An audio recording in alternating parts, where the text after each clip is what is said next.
Hello, ladies and gentlemen, welcome back to another Doom Eternal video. Thank the Lord, finally. Update numero 6 for Doom Eternal is finally here, and with that comes ray tracing support. For the longest time, I've always wanted to see how Doom Eternal would look with ray tracing support. This video is going to be just me playing the game, watching how it looks with ray tracing support on, and yeah, va a estar con madre. Dejen un like, leave a like for this video. If you like Doom, subscribe and leave a like. Enjoy the video. Thank you. Now, before I began recording, I played a little bit of this game with ray tracing on. I noticed two things. Number one, when you enable ray tracing, your game's performance drops like 80%. I went from 250 frames per second all the way down to 40 frames per second. And so I thought, okay, I'm going to enable DLSS support. And would you look at that? Instead of boosting my performance, instead of boosting my frames, it actually destroyed my performance even more. Now, I've seen all over Reddit that a lot of people have the same problem. They enable ray tracing, the game's performance halves like 80%. They enable DLSS support and the game's performance takes a huge dip. My fix to this problem was to keep playing basically. I played with 40 frames per second for like 2 minutes and then all of a sudden the game stabilized. So I don't know if that's a bug with this new update, or maybe it's my rig or a couple of rigs out there in the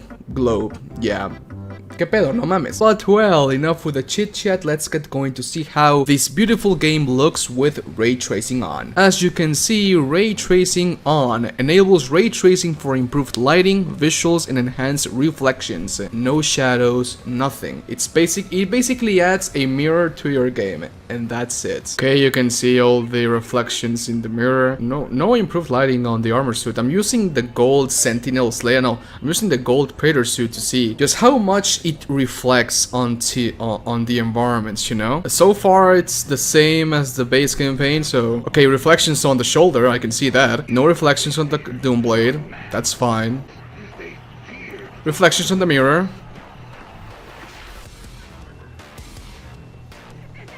Oh, that looked really cool. Oh, you can see his feet! You can see his feet on the reflection of the visor. Now, because ray tracing on this game only adds reflections, I'm going to play one of the most reflective campaign levels of this game, which is a Doom Hunter base, because it's set on a UAC base with a lot of like super ultra technology and a lot of mirror-like surfaces, so let's see how it mirrors in the game. This is Doom Hunter base with ray tracing on, and this is Doom Hunter base without ray tracing. It basically looks the same. I'm using the ray tracer skin for the ballista, which is basically to showcase how ray tracing works on this skin. You can see how it reflects the environments pretty well. Look how I was playing this game with over 120 frames per second, and the second I disable and enable ray tracing, my performance halves. If you like what you see, consider supporting me on Patreon. Thank you. You can see the reflection of the Doomslayer moving. Because my character model is moving in the axis, it keeps moving even though I'm not moving like physically. That's really weird, but okay. Now, this is the part I really wanted to show. This whole arena is basically a reflection, so you can see all the reflections of the Doomslayer, the shots, everything. I'm not going to act like I'm a freaking tech junkie. I really have no idea. I just think this looks really beautiful. I mean, look at this. Reflections die. I can see my own character model. You can see everything. Yes. No. Damn it. No. Ah! If you want to showcase how Doom Eternal looks with ray tracing on, Doom Hunter base is basically the best level to showcase the game with that support on, honestly. This whole arena and this whole level is basically a mirror. Are you serious now, game? What the hell? Just look at that. You can see everything.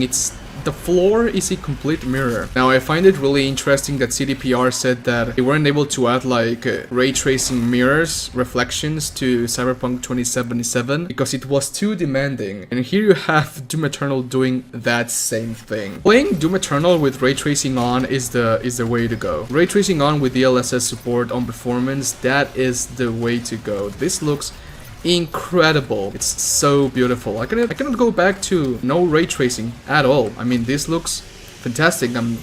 over 200 frames per second, ultra nightmare goddamn settings, this fantastic. Oh damn it, there's a lot of room for improvement for ray tracing in this game. There's a ton of features of ray tracing missing on this ray tracing update support for the game. I mean, this is basically 10% of ray tracing. I hope that in the future we get like another update that adds more features of ray tracing into the game. Doom Eternal hasn't looked this beautiful ever since its inception. I mean, this is a huge upgrade, but again, it leaves a lot to be desired for. Is it the limitations of the engine, eTech 7? I have no idea, but if they are, maybe with eTech 8, when it comes out like, I don't know, in 5 years, we're gonna get something like a fully 100% ray-traced Doom game, and that is going to be absolutely fantastic. I cannot wait for that. Look how the Doomslayer changes the weapons.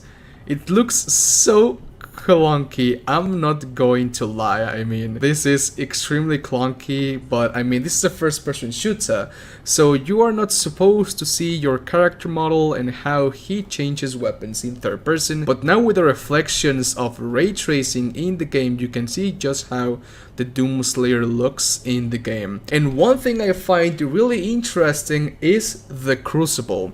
If you equip the Crucible, you can see that in the reflection, the Crucible doesn't actually glow. If you view it from first person, you can see the Crucible glowing. In first person, you can see the Crucible glowing. It has a light source in the model. That's why it radiates light and lights over the environment. But if you see the reflection, you can see that the Crucible itself is not glowing. There is a light source ball in front of the model, one that you cannot see in first person, but with the reflection you can see the ball. There it is. That little ball right there is the light source that lights the environment when the Crucible is equipped. I find that really interesting, honestly. Why can't they have the Crucible like glow itself? I don't know, it's a really interesting thing. Again, I am not a tech wizard, I am not a programmer, a developer, I'm none of that. I'm just a fat person doing videos on YouTube, but I find this really interesting.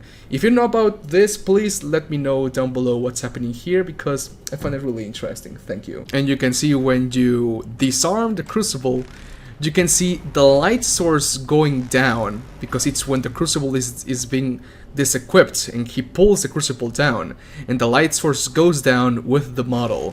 I find that extremely interesting too.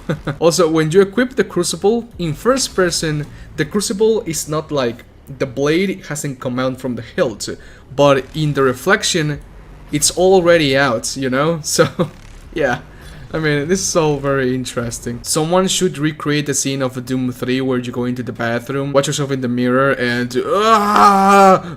yeah, the light source goes wherever I aim. This is a wizard. It's a tech wizard. But yes, that's basically it. That's basically all I can show you with ray tracing on in this game. As I said before, my friends, there's a lot to be desired for ray tracing support for the game. Right now, it's basically only reflections and improved lighting overall. But that's it. All the other ray tracing features from other games are not here, and that's a bummer, but I hope that in the future we are able to get a 100% ray traced Doom game or Quake game or id Software game in the future. But anyways, that's all for today. Thanks for watching. Have an awesome day. Adios. Se me cuidan. Bye.